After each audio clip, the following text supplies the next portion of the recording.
wild, wild week. Sunday was just like Black Sunday, except it wasn't at the end of the regular season. 2 more coaches get fired in the Power 5. So here we are in the early stages of October, and we've got 5 jobs in the Power 5 that have come open. Nebraska, Georgia Tech, Arizona State, Colorado, and Wisconsin. The Wisconsin news was shocking, to say the least.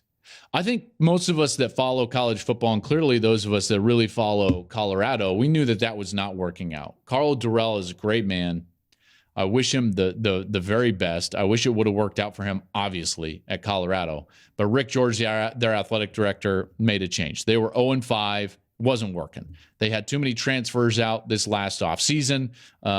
The recruiting was not going in the right direction. There were a lot of factors of what happened, but they make a change.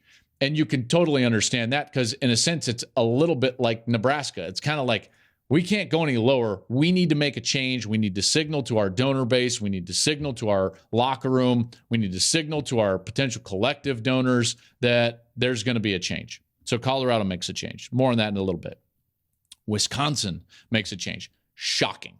I was pretty floored when I saw that. Now, granted, Wisconsin has totally underperformed this year. This was a team I thought was going to be the favorite out of the Big Ten West, at least in the preseason.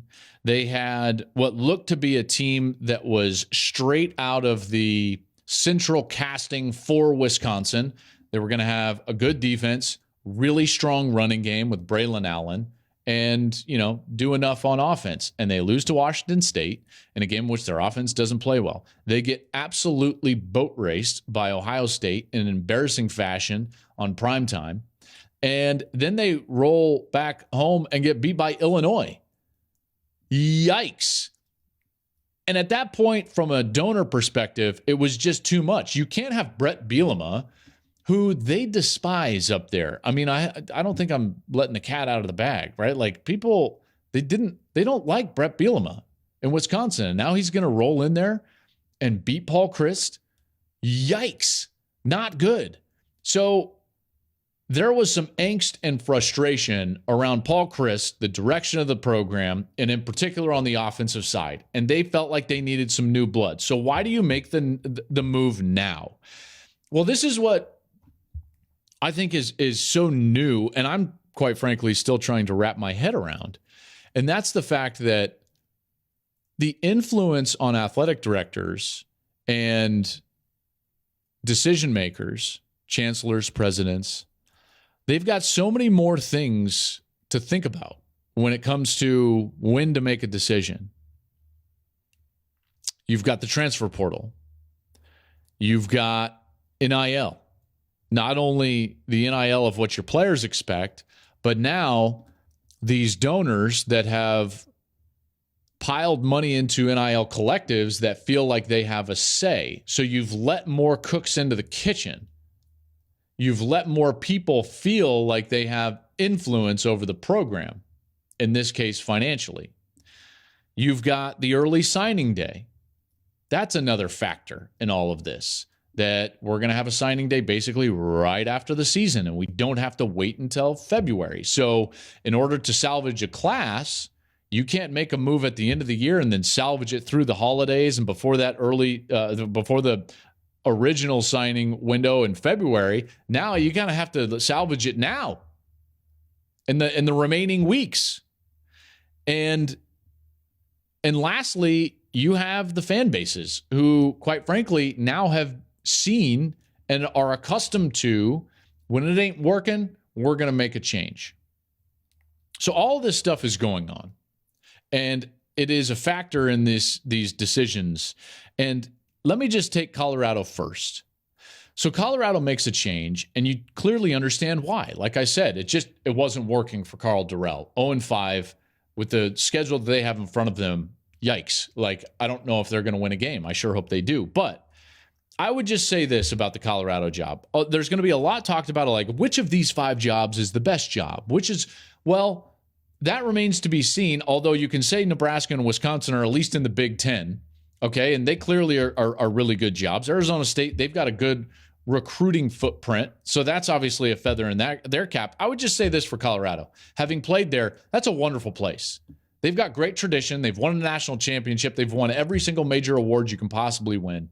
They've got great academics, and the location is, quite frankly, one of the 2-3 best campuses in the entire country. I don't care where you went to school. If you walk into Boulder, Colorado, you will immediately be like, this is special. It's a special spot. It can happen there. You can win at Colorado. We've seen it done before. I firmly believe that if they get it right, they can have success. Illinois is proving that right now. Kansas is proving that right now. You get the right coach and you can go and you can have success. And I hope that they do, clearly. I mean, I've got so many more thoughts about Colorado, but this is just not the time or the place to give them. At some point, I will give you more thoughts on Colorado, but right now, I'm just going to move on to Wisconsin. For Wisconsin, here's what's going on. Okay, under the current, you've got this defensive coordinator that in particular donors and people around the program really love. He's a young guy that has remained loyal in staying at Wisconsin as a defensive coordinator. He's thought of as one of the top 2-3 defensive coordinators in all of college football, and his name is Jim Leonhard. And there's been a growing sense among people around the program that it's like, hey, it might be time for Jimmy to get his chance as the head coach. So now what happens is that you make the move now. They're 2-3. Listen, I don't love it. I don't love it for the players, but they make the move. And by the way, I said the same thing about Texas Tech last year and got a lot of grief for it because I said, listen, I don't think it's fair to the locker room to make a change like this early. And they made a change. They went with Joey McGuire, and it's worked out. And I could probably admit, like, yeah, I was partially wrong. I still believe it sucks for the players in the locker room. At every place that makes this move, it sucks for Nebraska and Georgia Tech and Arizona State and Colorado and Wisconsin. It sucks for those guys. And I feel for them. I'm starting to understand more why you would make a move in this timing. But one of the reasons for Wisconsin is because you want to see what Jim Leonhard will do in the back end of this schedule. The fact remains is that they're 2-3, and you look at the rest of their schedule, there's not a ranked opponent on that schedule, and they could very easily go, shoot, they got 7 games left. They could go 2-5. They could go 5-2. They might be able to go 6-1.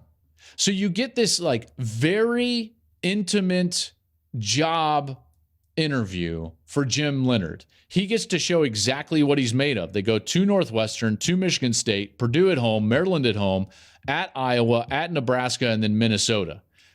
They could go 6-1. They could go 1-6. Right? So, like, they want to see what they've got because a lot of people around that program believe that Jim Leonhard is going to be the guy moving forward. So that's part of why they did this now and why it was such a surprise that they would let go of Paul Chryst right now. With that being said, be careful what you wish for at Wisconsin. Paul Chryst was very successful at Wisconsin. And it's not easy at places that don't have a natural recruiting base to just win at a high level all the time. Nebraska comes to mind, folks.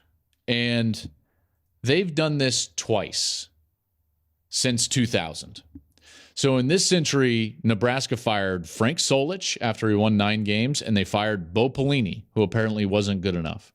And if you ask anybody at Nebraska to go back in the DeLorean with Doc and Marty McFly, would they fire Frank Solich? Probably not. Would they fire Bo Pelini? Probably not. You got to be careful what you wish for.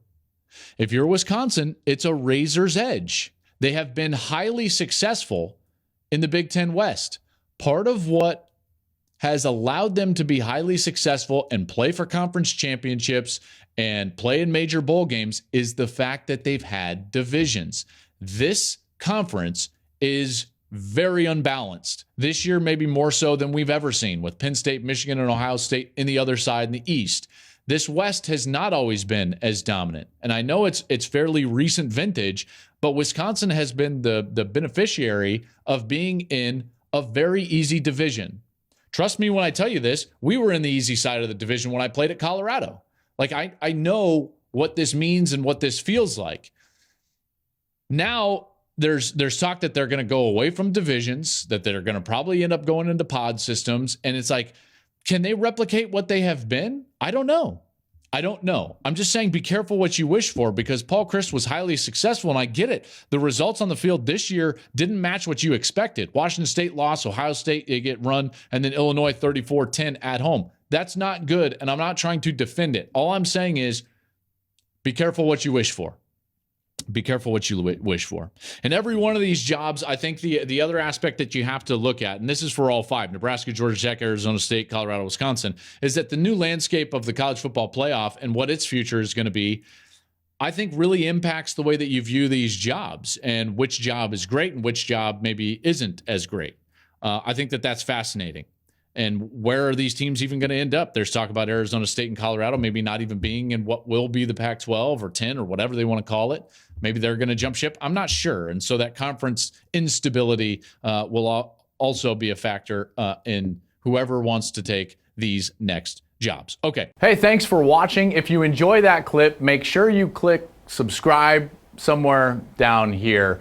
From game highlights to exclusive interviews and rankings, we've got everything you need as a college football fan right here, College Football on Fox.